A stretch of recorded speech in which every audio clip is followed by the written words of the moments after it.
I grew up in a home in Crestwood Hills, right down the street. What was unique about my family was my mom was 15 and my dad was 18 when they were married. They were married and pregnant right away.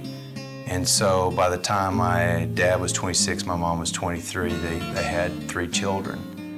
My mom and dad really respect the fact that, you know, they were teenagers and really kids raising kids, and yet I think they really tried to develop a sense of family, took us to church regularly.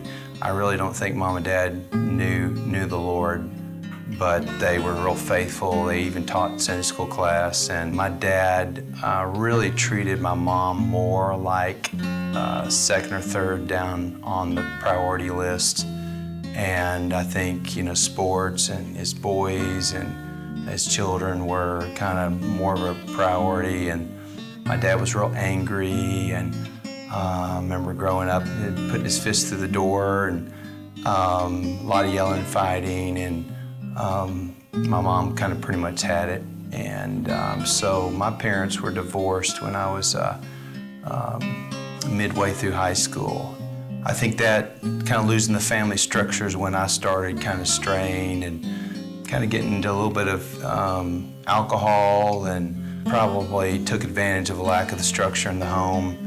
I received an athletic scholarship to the University of Tennessee in football. And when I was in college, I think that ended up being probably one of the hardest times in my life, in the sense that I kind of strayed away from just some of my basic moral values. There's a lot of womanizing, a lot of drinking, drugging, that kind of thing. And playing football was just really intense because I'd always prided myself with being an athlete, but also being just as competitive academically. And I really think that my life was pretty much geared on performance. If I performed well, I felt great about myself.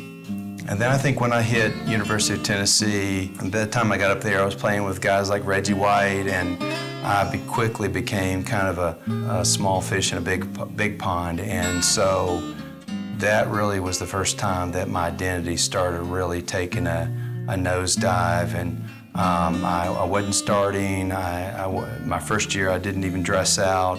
Academically, it was really hard for me to keep my grades up.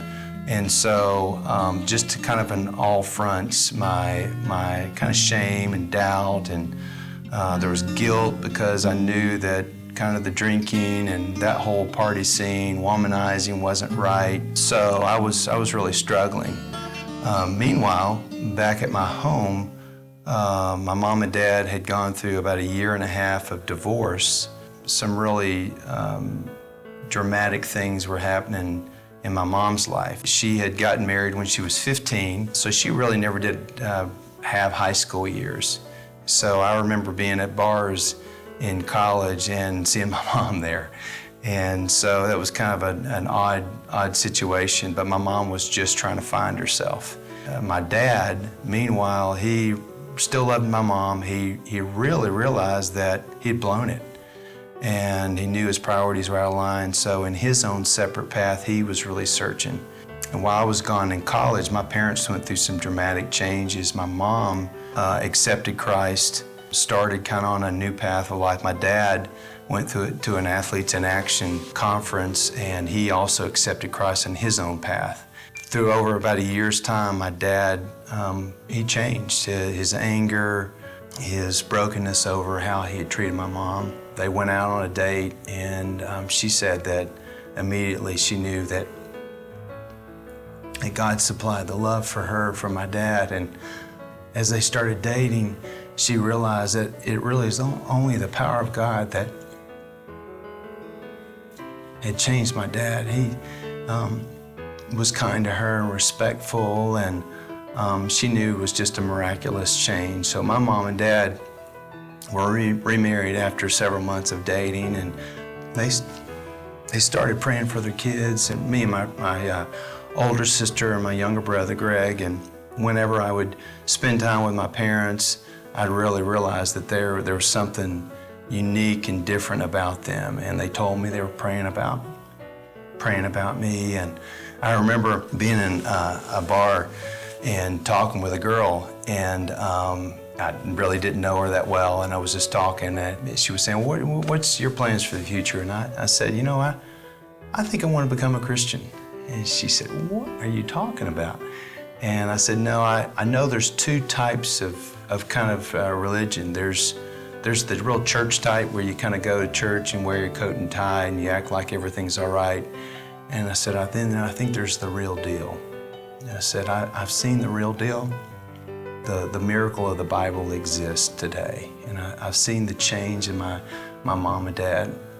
And I've seen the step of faith that my mom took. And I've seen the power of God in the changed life of my dad. And so I said, I think I want some of that. One of the things knowing Christ has done for me is said, Jeff, I've made you especially just to be who you are.